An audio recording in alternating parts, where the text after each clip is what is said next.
Okay, idea number 3. See, I've got the whale here, right there. And then if you come over here, do you see that tree right there? Well, my sweet friend Margaret Woodley and her husband Mike are doing me the biggest favor. They had a branch fall, and the branch is forked like this. And this part is arched. And I am going to attach it to this tree right, where'd my finger go?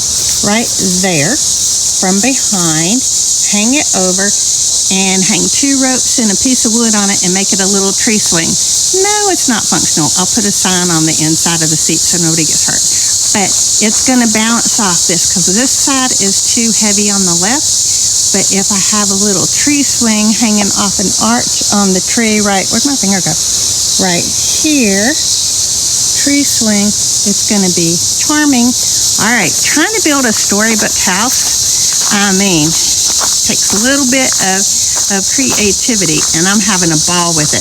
Oh, I'm getting ready to get 2 bushes, one here and one on the other side that's lime green. My sweet friend Lila gave me 1 or 2 bushes today. They're the lemon lime Nandina, but they're dark green. I did not know that dark green stuff or lemon lime stuff turns dark under shade, and of course we have tons of shade. So, oh well, that is another plant for another day, but don't think I haven't already gotten it planted. I mean, the second I get a plant, I plant it. I can't help myself. I just get too excited. All right, talk to you when I have another idea.